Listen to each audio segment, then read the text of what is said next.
Hello students, today we will start with the chapter 2 biological classification. अब इस chapter में हम लोग बायोलॉजिकल क्लासिफिकेशन के बारे में पढ़ेंगे. एक्चुअली जो फर्स्ट चैप्टर था उसमें हम लोगों ने ऑलरेडी टैक्सोनॉमी, क्लासिफिकेशन, सिस्टमैटिक्स इन सब के बारे में डिस्कस किया था. अभी हम लोग डिटेल्स क्लासिफिकेशन के बारे में पढ़ेंगे इस चैप्टर में, जिनमें हमेशा जो साइंटिस्ट का नाम आएगा उनका नाम क्या है? Carolus Linnaeus. तो मैंने पहले चैप्टर में बोला था कि कैरोलस लिनियस एक नाम है जिसको हमें कभी नहीं भूलना चाहिए, क्योंकि क्लासिफिकेशन के लिए उनका जो कंट्रीब्यूशन है वो काफ़ी इम्पोर्टेंट है, क्योंकि उनके नाम के बगैर हम लोग क्लासिफिकेशन पढ़ नहीं सकते. जब सभ्यता का शुरुआत से लेके अभी तक का जितना का सफ़र है लिविंग ऑर्गेनिजम्स का,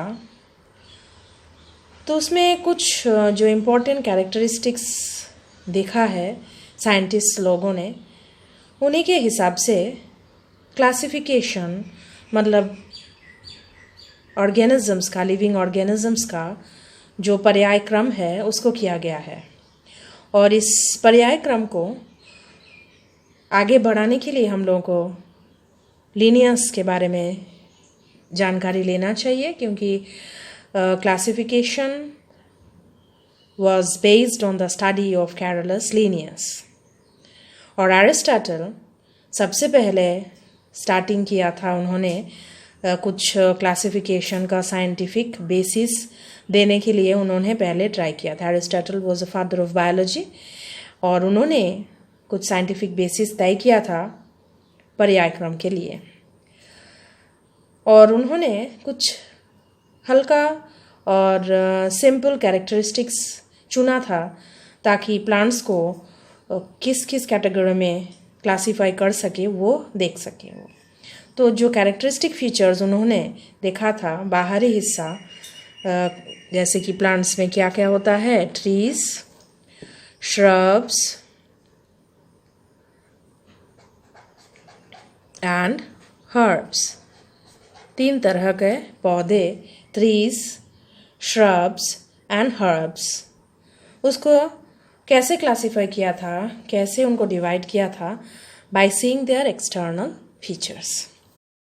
तो एरिस्टोटल ने एक्सटर्नल फीचर्स देखा, एक्सटर्नल कैरेक्टरिस्टिक फीचर देखा और प्लांट्स को ट्रीज, श्रब्स एंड हर्ब्स में डिवाइड कर दिया. और एनिमल्स को भी दोनों हिस्से में डिवाइड कर दिया, जिनमें रेड ब्लड सेल है और जिनमें रेड ब्लड सेल्स नहीं है. यही सब कैरेक्टरिस्टिक्स देख के सिंपल फॉर्म ऑफ क्लासिफिकेशन या पर्यायक्रम किया था उन्होंने. और अभी जो इनका वैल्यू थोड़ा सा कम दिख रहा है, क्योंकि धीरे धीरे जो है नया तरीका आ रहा है और काफ़ी और दूसरा साइंटिस्ट ने बहुत ही एक्सटेंड फॉर्म ऑफ क्लासिफिकेशन का रिकॉर्डिंग किया है. तो धीरे धीरे जो एरिस्टोटल ने पहला किया था, उसके बाद लिनियस ने 2 किंगडम क्लासिफिकेशन किया, जैसे कि प्लांटी एंड एनिमैलिया.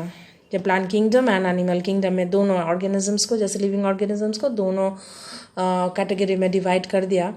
तो ये दोनों बांटने का तरीका कैसा है, प्लांट्स एक ग्रुप में और दूसरा एनिमल्स एक ग्रुप में. सो 2 किंगडम था, जैसे प्लांटी एंड एनिमैलिया. लेकिन इतना सारा जो लिविंग ऑर्गेनिजम्स है उनको दोनों कैटेगरी में डिवाइड करना इतना अच्छा वाला क्लासिफिकेशन नहीं था, क्योंकि बहुत सारे कैरेक्टरिस्टिक है, जो फीचर्स है, जो सिर्फ प्लांट्स और एनिमल्स किंगडम में अगर सभी ऑर्गेनिजम्स को डिवाइड कर देंगे तो कुछ कुछ कैरेक्टरिस्टिक जो है सबसे मिलता जुलता नहीं आता है. तो इसलिए ये 2 kingdom of classification, the 2 kingdom of classification was not actually accepted in the later stages.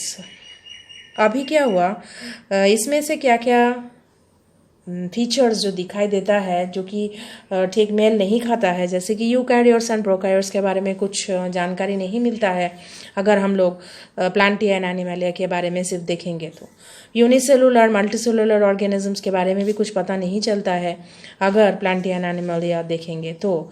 And photosynthetic, non photosynthetic organisms के बारे में भी पता नहीं चलता है अगर सिर्फ 2 किंगडम ऑफ क्लासिफिकेशन हो तो. इसके लिए धीरे धीरे बहुत सारा जो चेंजेस आया है क्लासिफिकेशन करने का प्रोसेसेस में,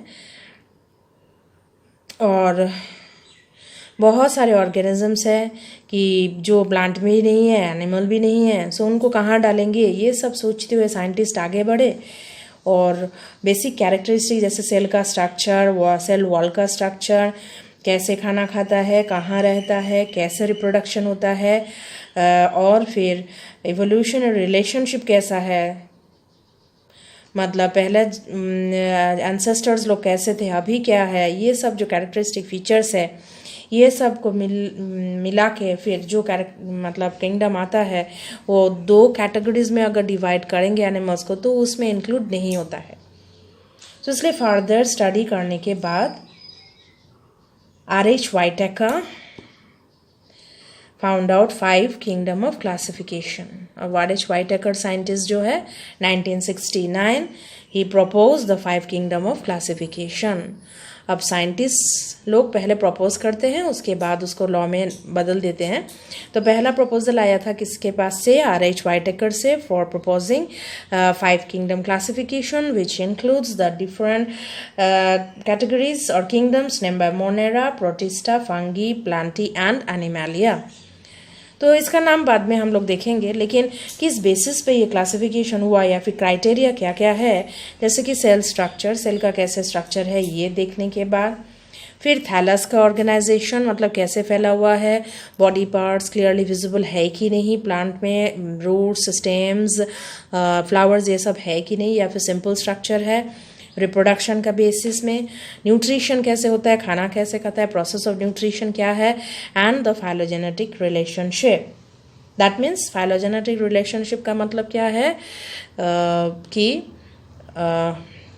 मतलब एंसेस्टर्स लोग कैसे थे और अभी वो इवॉल्व होके इवोल्यूशन से कैसे फॉर्म में आए हैं।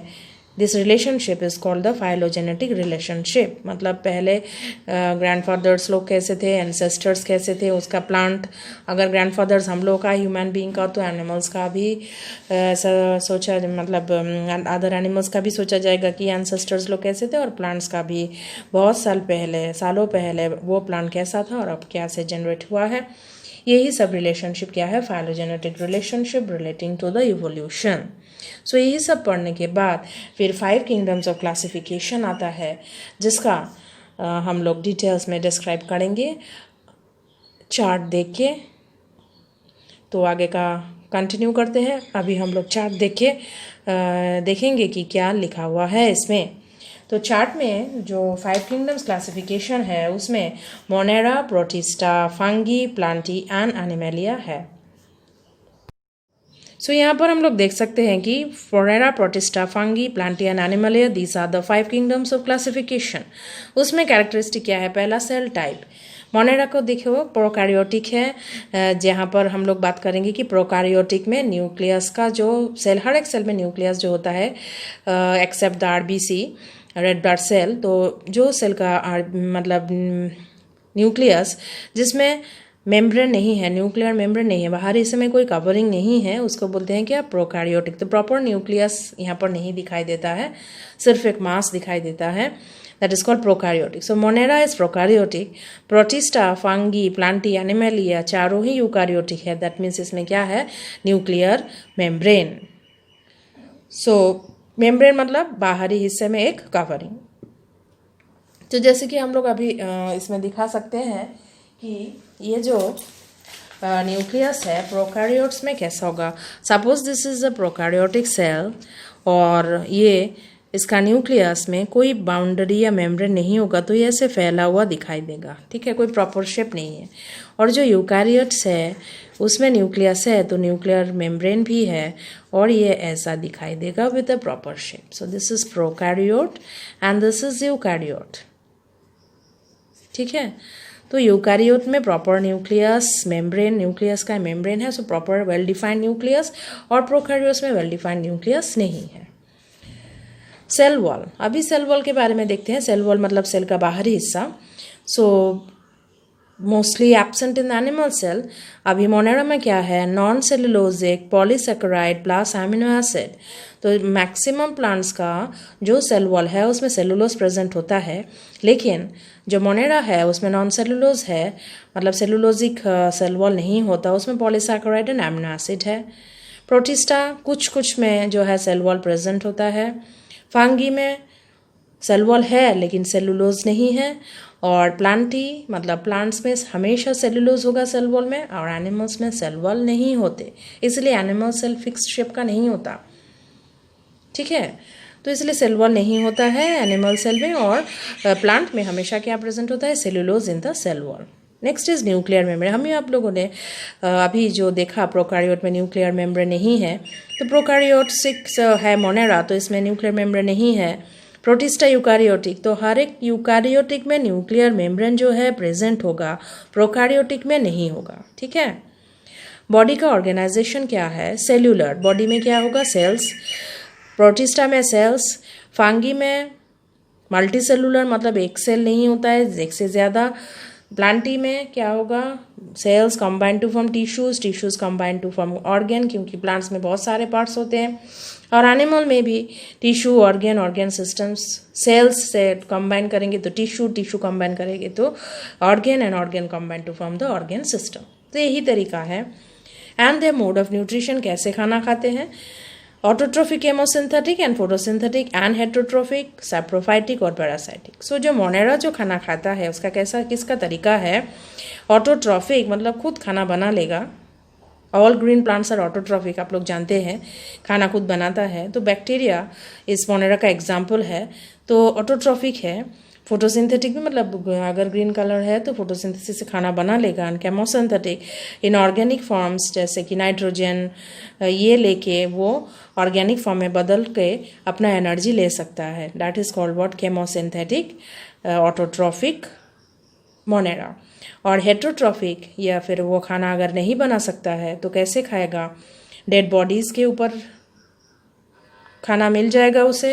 एंड पैरासाइटिक, तो जहाँ पर वो लिविंग बॉडीज़ में रह के खाना खा सकता है। नेक्स्ट हम लोग देखेंगे कि प्रोटिस्टा का मोड ऑफ न्यूट्रिशन क्या है, ऑटोट्रोफिक या फिर हेटरोट्रोफिक, खुद खाना बना सकते हैं या फिर दूसरों से कोई भी प्रोसेस से ले लेगा। और हेटरोट्रोफिक में आइदर सैप्रोफाइटिक होगा या पैरासाइटिक होगा। सैप्रोफाइटिक मतलब जो डेड बॉडी से वो अपना न्यूट्रिशन ले लेता है, एंड पैरासाइटिक मतलब लिविंग बॉडी के ऊपर या अंदर रहेगा और वहाँ से खाना ले सकता है। Fungi also heterotrophic, saprophytic, parasitic. Plantae, always all the plants, the green plants always prepare their own food, खुद खाना बना सकता है, तो ये ऑटोट्रोफिक है। एंड फोटोसिंथेटिक, आप लोगों को मालूम है फोटोसिंथेटिक प्रोसेस का बारे में, that means when the plants can prepare their own food with the help of sunlight, water and chlorophyll. So ये प्रोसेस फोटोसिंथेसिस प्लांट्स के लिए काम करेगा जब वो ग्रीन प्लांट होगा। एनिमल या हेटरोट्रोफी, वो खुद खाना अपने बॉडी के अंदर नहीं बना सकता है, तो ये आइदर होलोजोइक होगा और सैप्रोफाइटिक, और कुछ एनिमल्स जो है पैरासाइट भी हो सकता है। डिफरेंट मोड्स है, खाना लेने का तरीका जो है एनिमल्स का कुछ अलग है। बॉडी में खाना सिंथेसाइज या बना नहीं सकता है खुद से, तो दूसरों से लेना पड़ेगा, इसीलिए क्या है, हेटरोट्रोफिक। ऑटोट्रोफिक का मतलब खुद खाना ले सकता है, बना सकता है, बॉडी के अंदर सिंथेसाइज कर सकता है, लेकिन हेटरोट्रोफिक में बॉडी के अंदर खाना सिंथेसाइज नहीं होगा। तो यही चार्ट जो है काफ़ी इंपॉर्टेंट है टेबल, जिसमें हम लोग 5 किंगडम्स के बारे में जस्ट बेसिक कैरेक्टरिस्टिक फीचर्स जो है वो देखा है हम लोगों ने। बेसिक कैरेक्टरिस्टिक फीचर्स किसके बेसिस पे ये 5 किंगडम्स ऑफ क्लासिफिकेशन हुआ है। Next we come to the next part, that is what are the different organisms like bacteria, blue green algae, fungi, mosses, ferns, gymnosperm, angiosperms। ये सबको पहले ना plants के ग्रुप में ही दिया गया था किंगडम में, based on what their cell walls. लेकिन ये भी ठीक ठाक नहीं था, इसीलिए तो 5 किंगडम्स क्लासिफिकेशन आया है। प्रोकैरियोट, यूकैरियोटिक सबको एक में डाला गया था, हेटरोट्रोफिक, ऑटोट्रोफिक सबको एक में डाला गया था, तो इसीलिए there were difficulties in the 2 kingdom of classification, तब जाके तो 5 किंगडम क्लासिफिकेशन सेटिस्फैक्टरी है। सेल वॉल का कंपोजिशन, जैसे कि फंगी में अभी हम लोगों ने चार्ट में देखा है कि फंगी में सेलुलोज नहीं है तो काइटिन है, लेकिन ग्रीन प्लाज्म में सेलुलोज है। तो पहले तो जो किंगडम क्लासिफिकेशन आया था उसमें क्या था कि दोनों क्लासिफिकेशन प्लांटी एंड एनिमलिया में सबको डाला गया, जिसमें सेल वॉल का कंपोजिशन नहीं देखा गया था। तो fungi contents chitin and green plants content cellulose, इनको भी एक ही ग्रुप में डाला गया था। So that was a failure, and after the total decision that is taken by the different scientists, that most of the characteristics are not taken into consideration while classifying the organisms into 2 categories, the plants and the animals. तो इसके लिए 5 kingdom classification RH वाइटेकर का काफ़ी renowned है और वो acceptable है till date. सो अभी का लेक्चर में हम लोगों ने क्या डिस्कस किया है कि पहला क्लासिफिकेशन जो था 2 किंगडम क्लासिफिकेशन था, उसका जो डिफ़िकल्टीज था उसके बारे में भी हम लोगों ने अभी स्टडी किया है, और 5 किंगडम का क्लासिफिकेशन किस बेसिस पे हुआ है वो भी हम लोगों ने अभी स्टडी किया है। तो नेक्स्ट लेक्चर में हम लोग किंगडम धीरे धीरे पढ़ेंगे। तो पहला किंगडम जो पढ़ेंगे इस लेक्चर के बाद, सेकेंड लेक्चर में, that will be the kingdom Monera. तो आप लोग इतना तक तो अच्छे से समझ गए होंगे कि 5 किंगडम क्लासिफिकेशन ही मोस्ट इम्पॉर्टेंट है, क्योंकि 2 किंगडम क्लासिफिकेशन एक फेलियर था जिसमें बहुत सारे कैरेक्टरिस्टिक्स के बारे में लिनियस ने सोचा नहीं था, और उन्होंने जस्ट कैटेगोरिकली डिवाइड कर दिया था, बांट दिया था दोनों कैटेगरीज में, दोनों किंगडम्स में, प्लांटी एंड एनिमलिया में, जिसमें सारे ऑर्गेनिजम्स इंक्लूड हो गए थे on the basis of just the 2 or 3 features. All the other features were not considered. Okay, so क्या क्या कंसिडर नहीं किया है वो भी हम लोगों ने डिस्कस किया, जैसे प्रोकारियोटिक, eukaryotic, heterotrophic, autotrophic, cell wall का कंपोजिशन, मोड ऑफ न्यूट्रिशन, सभी कुछ ना कुछ मतलब एक के साथ दूसरा लिंक करता हुआ दिखाई देता है। फंगी ग्रीन कलर का है ही नहीं और ऑटोट्रोफिक है नहीं, फिर भी उसको प्लांट में डाला गया था। इसके लिए ये डिफ़िकल्टीज़ के वजह से ही 5 किंगडम क्लासिफिकेशन एक्सेप्टेड है। ठीक है, तो नेक्स्ट लेक्चर में हम लोग डिफरेंट किंगडम्स के बारे में स्टडी करेंगे।